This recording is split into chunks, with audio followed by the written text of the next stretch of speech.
À quand l'ouverture complète des lieux de culte au Togo, notamment cette situation de Covid-19, la question, elle est là. En tout cas, à en croire la coordination nationale de gestion de la riposte contre Covid-19 dans notre pays, semble-t-il que ça sera possible qu'après la rentrée scolaire 2020-2021.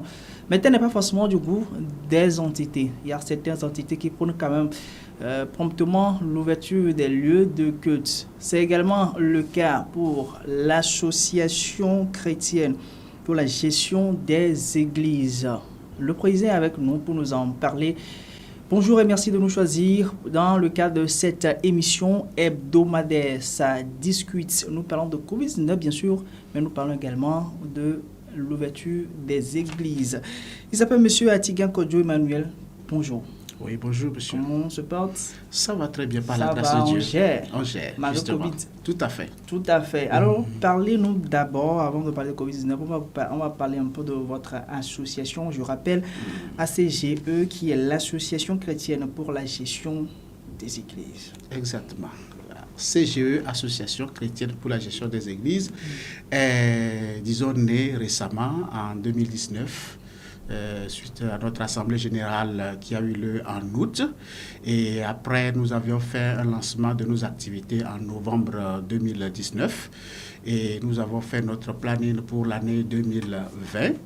Et notre association se veut d'être un instrument qui va contribuer à l'amélioration de la gestion des églises, du management des églises.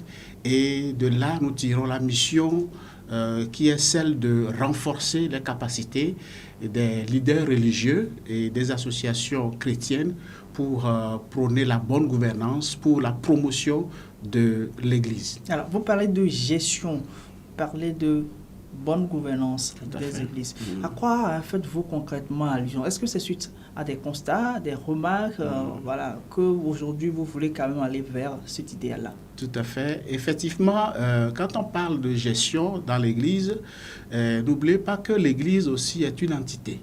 L'Église est une entité, l'Église est une organisation. Et toute entité, toute organisation a besoin de gestion, a besoin d'être managée. En fait, il y a dans l'Église, on retrouvera la gestion des ressources humaines, on retrouvera la gestion financière, on retrouvera la gestion sur le plan social et développement. Et donc, tout ça, là, ça mérite vraiment d'être bien géré pour pouvoir atteindre les objectifs. Alors, justement, par rapport à ça, nous pensons que, ou bien nous avons remarqué que les églises évoluent, c'est-à-dire sur le plan numérique, mais sur le plan gestion, il y a toujours des difficultés. Il n'y a pas de temps, on dit, par rapport à l'appel de Dieu. Oui, c'est l'appel de Dieu, bien sûr, pour apporter l'évangile aux personnes, pour que les gens puissent venir à Christ. Ça, c'est normal. Mais au-delà de ça, quand les gens viennent et que vous célébrez le culte et vous êtes devenu une vraie église, là, ça nécessite une gestion. Parce que c'est des gens qui sont regroupés. Et quand les gens sont regroupés, il y a des intérêts. Et on cotise, par exemple, et on a des activités. Ces activités méritent d'être planifiées. Ça rentre dans la gestion. On ne va pas se lever seulement pour dire on va faire organiser telle activité, on va organiser telle activité dans l'improvisation. Dans l'improvisation, on sait ce que ça donne. Ça ne donne pas le résultat attendu. Alors, raison pour laquelle il faut nécessairement planifier, par exemple, les activités de la période ou bien de l'année, planifier les ressources que nous devons avoir et dont on a besoin, c'est où on doit les chercher, et planifier tout ce qu'on veut faire et savoir aussi, par exemple, fixer les objectifs. Si vous êtes manager ou promoteur ou pasteur, par exemple, et que avec vos collaborateurs directs, vous ne savez pas comment définir vos objectifs, vous allez tourner en rond. Chaque dimanche, vous allez venir vous dire que vous allez célébrer le culte, mais le développement de votre église, le développement de vos fidèles, vous n'aurez pas de résultat parce que vous n'avez pas su comment définir avec précision les objectifs. Voilà, nous, en fait, ce que nous avions remarqué, et c'est là que nous voulons apporter l'amélioration. C'est là la gestion dont on parle. Et nous voulons maintenant renforcer la capacité de nos pasteurs, de nos leaders religieux à pouvoir aller à ce niveau. À travers quoi? Des formations? Tout à fait. C'est à travers des formations et à travers des accompagnements. Des formations parce que nous avons vu que, bon, il y a pas mal de choses qu'on pouvait faire pour améliorer, comment l'appelle-t-on, la capacité des leaders religieux pour les aider à faire. Au-delà de ça, c'est que certains auront la bonne volonté de faire, mais il faut les accompagner. Accompagner en ce sens que vous voulez, par exemple, une église qui veut faire son planning de l'année, peut nous faire appel au début et nous allons les coacher, nous allons les assister. Un accompagnement technique. Voilà, tout à fait, pour pouvoir y arriver. Donc, ces deux aspects sont des aspects très importants pour nous, où nous faisons ce qu'on appelle le renforcement de capacité, bien la formation, et également les accompagnements. C'est ce que nous avons pour. Alors, par rapport à votre projet, vous avez déjà démarré ou c'est en cours? Tout à fait. On a effectivement démarré. On a démarré. Nous aussi, nous avons notre plan de l'année. Mais avec Covid, il y a eu un peu de bouleversement. Mais on a su quand même arranger où nous avons prévu, par exemple, des formations. Cette année, en réalité, on a prévu 4 formations, grandes formations. Mais on n'a pas pu réaliser, étant donné qu'on ne pouvait pas rassembler nécessairement les gens. Et surtout que les églises, les lieux de culte sont pour le moment fermés. Il serait un peu difficile de réaliser ces activités.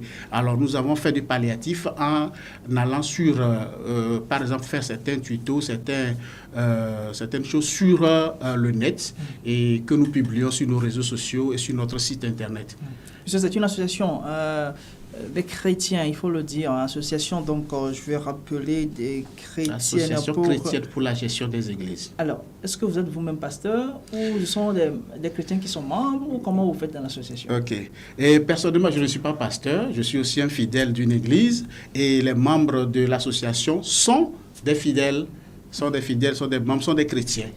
Donc, seulement les chrétiennes sont membres? Oui, les chrétiens sont membres. Seulement les chrétiens sont membres? Oui, les chrétiens sont membres. Il n'y a pas autre personne? Autre personne dans une association, dans notre association, il y a par exemple le volet sympathisant qui est réservé à tout le monde. Mais nous comprenons que si vous êtes chrétien, vous serez plus à l'aise avec nous dans la mesure où c'est avec les chrétiens que nous travaillons. C'est dans ce sens. Dans votre vision, bien sûr. Alors vous prenez également la réouverture totale et surtout prompte. Parce que pour vous, ça dure. Nous rappelons qu'à titre partiel, il y a certaines églises qui sont déjà ouvertes depuis le 17 juillet, si je ne me trompe pas, mais c'est à titre partiel et expérimental.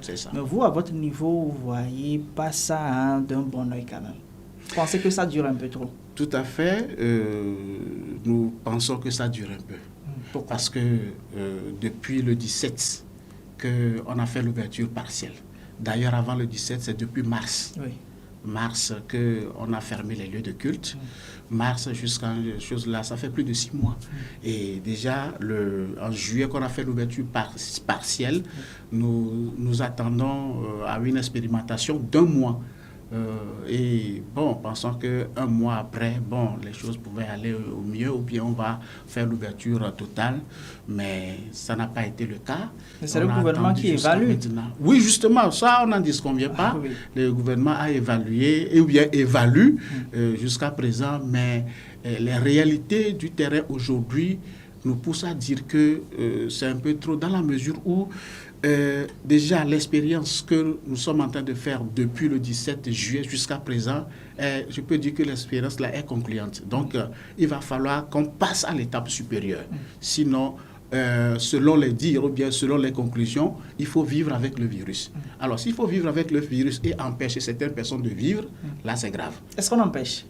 Oui, en fermant les lieux de culte, c'est entre griffes dans la reprise progressive quand même des activités. Voilà, dans cette reprise, sont toujours restées fermées jusque-là. Dans cette reprise progressive, l'expérience qui a été faite, je crois, vu la conclusion, doit permettre à ce qu'on puisse avancer. D'ailleurs, l'ouverture des lieux de culte doit apporter beaucoup de choses. Laquelle? L'ouverture des lieux de culte permettra au fait qu'on puisse donner l'occasion quand même aux chrétiens de pouvoir prier pour la chose. Ça, c'est important. Il y a une partie qui prie déjà pour le ça, c'est une partie qui prie. Oui. Ça, c'est une partie qui prie. La prière peut se faire quand même à la maison, pas forcément dans un lieu de culte. On dirait à quelqu'un. Celui qui est habitué au lieu de culte saura qu'il y a une différence quand vous êtes à la maison. C'est tout comme vous êtes à l'école. Oui. Les enfants sont à la maison il y a pas mal de mois, à la reprise. Qu'est-ce que tout le monde dit? Il y a eu des difficultés quand même. Voilà. Un enfant qui est à la maison et un enfant qui est au cours, la différence est là. Donc, un chrétien qui est à la maison et un chrétien à l'église, il y a une différence. Aujourd'hui, ceux qui sont à l'église, pratiquement, pensent que c'est la même chose. Ce n'est pas ça. Vous allez voir, la différence est là. Et aujourd'hui, il y aura pas mal de dégâts sur le plan adoration, vie chrétienne, parmi les chrétiens. Il y a beaucoup de choses. Donc, il y a une différence dans l'adoration. Ça là, celui qui arrivera, ou bien celui qui arrive à prier chez lui, à faire tout à la maison chez lui, c'est parce qu'il a bien appris de l'autre côté. S'il n'apprend plus, ça ne peut pas progresser. C'est une vie continuelle. C'est comme si aujourd'hui j'ai mangé. Ça ne veut pas dire que le soir ou bien demain tu ne vas plus manger. C'est la même chose. Donc, on ne peut pas dire que, bon, on peut couper et puis après reprendre après. C'est comme si on était de tuer à petit feu. Donc, il est nécessaire de reprendre pour permettre quand même que les chrétiens puissent retrouver leur adoration. Bien sûr, avec les mesures barrières. Ce n'est pas que de donner, ouvrir, qu'on puisse faire comme avant, mais avec le respect des mesures barrières, telles que ceux qui sont ouverts partiellement le font, que les autres aussi puissent faire la même chose. Il s'est quand même posé un petit problème lorsqu'on devrait y aller avec l'ouverture partielle des églises. On a demandé à certaines églises d'apporter leur récépissé. Voilà, c'est là où il s'est posé un petit problème aussi. Vous ne pensez pas qu'il va falloir régler ce problème avant quand même d'aller vers l'ouverture totale de cette... Le problème est qu'aujourd'hui même, l'administration ne donne plus de récépissé, provisoirement. Ne donne plus de récépissé. Alors si on va régler ce problème, ce n'est pas maintenant. Il faut ouvrir les églises et maintenant exiger la documentation pour pouvoir faire l'enregistrement et donner les récépissés. Donc ça là, on ne pourrait pas régler ça tout de suite, mais il faut quand même qu'on aille à la réouverture et après, l'essentiel, si on veut nécessairement identifier tous les lieux de culte, bon, peut-être c'est de demander à la personne, ou bien au promoteur, ou bien au pasteur, au responsable, de venir avec son document qu'il dispose. Et alors, en parlant de l'ouverture totale des lieux de culte, vous n'avez que pour le moment parlé du bien, le bien fondé pour le fidèle, lui, mais et pour l'État, et pour l'éradication de ce virus-là. Quel rôle concrètement pour l'Église dans la lutte contre cette pandémie? C'est ce que je disais. L'Église doit apporter sa contribution. Oui, laquelle la contribution de l'Église, c'est la paix. Et la paix, c'est aussi la contribution par rapport à la prière et ensuite la contribution par rapport à la sensibilisation. Oui. La sensibilisation se passe tous les jours. La sensibilisation se passe tous les jours. Mais si vous êtes parmi le milieu chrétien, il y a une chose qu'on ne devait pas oublier. Il y a au moins 80% des fidèles aujourd'hui, quand le pasteur n'a pas dit, il ne fait pas. Quand son responsable spirituel n'a pas dit, il ne fait pas. Il ne fait pas attention. Comment on peut interpréter ça? Oui, c'est l'éducation. Il a plus confiance. Il a plus confiance à l'homme de Dieu. Oui. Qu'à l'autorité. Bien sûr. Il a plus confiance. Il y a des gens là, il y a des chrétiens, il a plus confiance à son pasteur. Donc, si son pasteur le lui dit, il va faire. On doit mettre à contribution les hommes de Dieu. C'est ce que nous oublions souvent. On doit mettre à contribution les hommes de Dieu pour sensibiliser. Moi, je vais même demander, c'est-à-dire qu'on puisse exiger. On ouvre les lieux de culte et on va obliger tout le monde, par exemple, les 10 premières minutes, les 15 premières minutes, passer à la sensibilisation. C'est ça ce qu'il faut. Parce qu'aujourd'hui, les gens, il y a certaines personnes qui pensent que c'est toujours de l'amusement ou bien de la tromperie. Mais si l'homme de Dieu lui dit que la maladie là c'est réel, il faut se protéger, il faut le port du cache-nez, il faut la distanciation sociale, il faut laver les mains. Si son pasteur lui dit et que son pasteur lui-même s'applique à la chose, il va le faire. Voilà l'apport de l'Église. De l'Église et surtout des hommes de Dieu. On rappelle que nous sommes avec le président de l'association chrétienne pour la gestion des églises, Monsieur Atigan Kojo Emmanuel. Quelle garantie alors, vu que vous voulez qu'on on associe quand même les hommes de Dieu, les églises à la lutte contre cette maladie. Quelle garantie? Parce que nous savons très bien que sur ces églises également, ou bien ces lieux de culte, c'est également des lieux d'attroupement. Ouais. Il suffit de voir quelques églises, pour ne pas les citer, tellement d'attroupements, alors qu'aujourd'hui, la loi elle est toujours en vigueur, pas plus d'un nombre donné. Mais quelle garantie on donne aujourd'hui pour ne pas la garantie est déjà visible.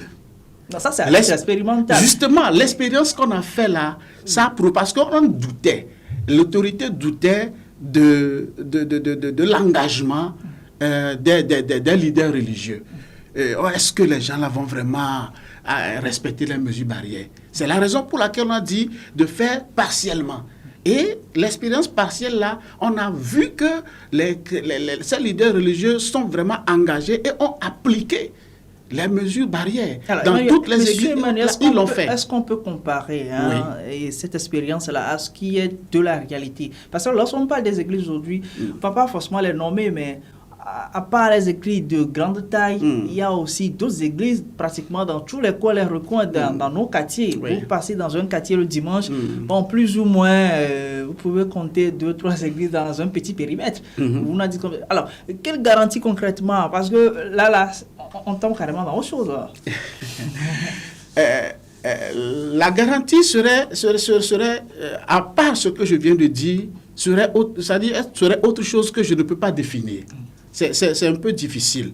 Mais la garantie, pour moi, l'engagement que les hommes de Dieu ont pris et ont réalisé, plus ce que eux aussi, les petites églises dans les coins et autres là, que les échos qu'ils ont de la chose nous permettent aujourd'hui de s'assurer que quand eux aussi vont s'engager, ils seront obligés de respecter ces mesures. Aujourd'hui, tout comme on le fait pour les grandes églises ou bien les églises partiellement ouvertes aujourd'hui, il y a toujours des vérifications, des contrôles, la force anti-Covid qui de temps en temps est un peu présente dans presque chaque église. Oui, ce contrôle-là doit toujours être continuel pour s'assurer que tout le monde est en train de le faire.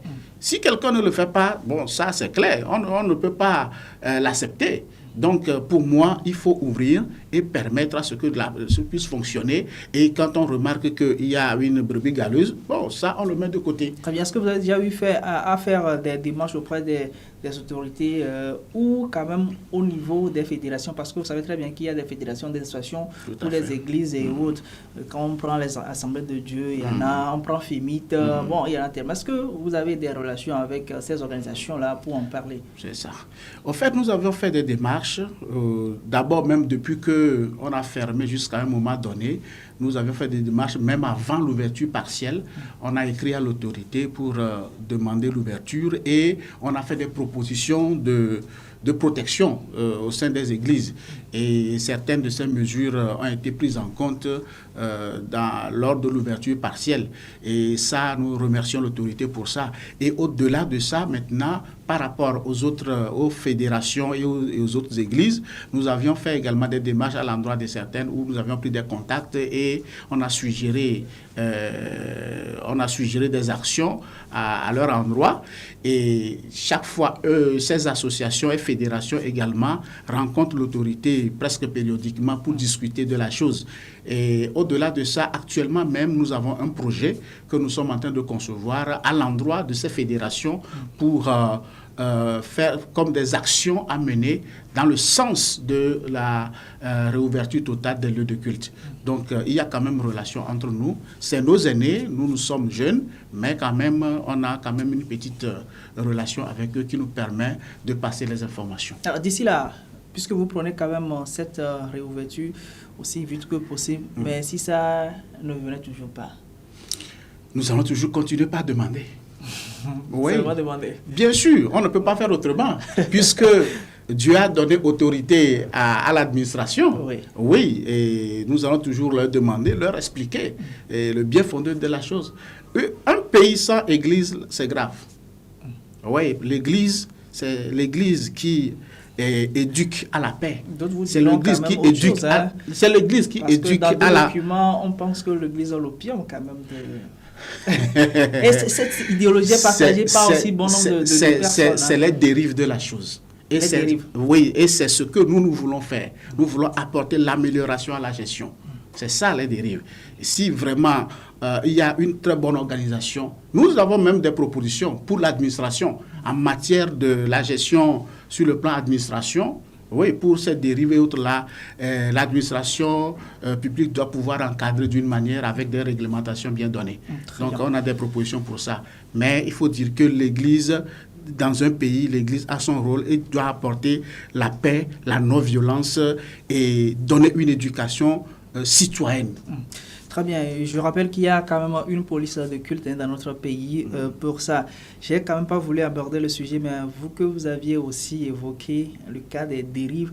Alors, juste une simple question peut-être qui sort de ce cadre-là. Alors, quel regard vous portez sur ce qu'on appelle aujourd'hui la prolifération des églises dans notre pays aujourd'hui? Parce que ça pilule, là, quoi qu'on dise. La prolifération, en fait, c'est la liberté de culte, la liberté d'adoration, la liberté de croyance. C'est ça qui permet que, n'importe qui, ce que tu crois, ce que tu veux faire sur le plan adoration, sur le plan spirituel, tu as la liberté de le faire. Certes, nous savons qu'il y a des dérives. Alors, il faut cadrer. Il faut vraiment cadrer ça. C'est pourquoi je dis que l'administration a un rôle à jouer dans ce sens, pour que la prolifération n'apporte pas le désordre des dérives, mais plutôt contribue à l'éducation citoyenne de la population. Parce qu'il faut le dire, il y a une grande partie de la population qui se retrouve dans les églises. Normalement même, dans les projets de développement, dans les projets du gouvernement dans son ensemble, on doit toujours viser, quand on veut chercher la population, la cible, on ne devrait pas oublier l'église. Mais souvent, c'est ce qui se passe. Leur cible, ils peuvent les atteindre rapidement à l'église parce que c'est un lieu organisé où on peut retrouver les gens à un moment donné. Donc, on ne devait pas les oublier. Raison pour laquelle l'administration ne doit pas laisser la prolifération continuer de cette manière. Il doit être cadré. Quelqu'un veut créer, quelqu'un veut faire quelque chose, il faut que ça soit cadré. Et pour permettre à ce que... c'est tout comme la médecine. Aujourd'hui, n'importe qui ne peut pas se lever et créer un centre médico-social ou bien quelque chose à la maison. Ouais. Ce n'est pas autorisé. Tout est réglementé. Ouais. Vous n'avez pas appris la médecine, mais vous voulez être médecin. Ce n'est pas possible. De la même manière, vous n'avez pas de formation de pasteur ou bien de prêtre ou bien de quoi que ce soit, mais vous voulez créer une église. Est-ce que c'est normal? Voilà. C'est ce qui crée la prolifération. Raison pour laquelle il faut cadrer ça. C'est pourquoi je disais entre-temps que nous avons des propositions à faire à l'autorité pour qu'on puisse cadrer. Ce n'est pas pour empêcher quelqu'un de faire son travail d'évangélisation, mais c'est pour cadrer, pour qu'il n'y ait pas de dérive. Qu'il n'y ait pas de dérive, malheureusement, nous sommes arrivés à la fin de cette émission. L'essentiel est dit. L'association chrétienne pour la gestion des églises demande quand même au gouvernement d'aller vite pour l'ouverture totale des églises. N'est-ce pas votre dernier mot? Oui, merci bien. Dernier mot, je voudrais juste rassurer l'autorité que tel que les premières églises ont commencé avec engagement et avec respect, et la suite sera la même chose. Donc je les encourage de passer à l'ouverture totale. Les chrétiens, ce ne sont pas des gens casés à quelque part qui, à un moment donné, quand on va faire l'ouverture totale, ils vont venir de nulle part pour venir contaminer les gens. Les chrétiens sont déjà dans la masse. Les chrétiens sont déjà dans les marchés, dans les bureaux, partout. Les chrétiens sont déjà là. Ce ne sont pas des gens qu'on va transporter d'ailleurs pour arriver, non. Ils sont déjà là. Donc, nous vivons tous déjà la même chose. Donc, c'est juste de permettre à ce qu'il y ait des réunions, des cultes qui doivent être célébrés pour permettre à ce que le chrétien ne meure pas. Ça, c'est important.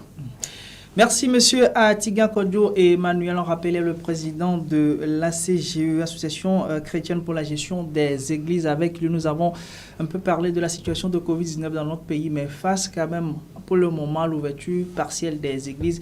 L'essentiel, je rappelle, l'ACGE prône l'ouverture totale et aussi rapide que possible des lieux de culte dans notre pays, le Togo. Merci à Samson Koyu qui s'est quand même chargé de la réalisation de cette émission. Merci surtout à vous qui nous avez suivis. Le prochain rendez-vous, c'est la semaine prochaine. Portez-vous bien et à très bientôt. Merci.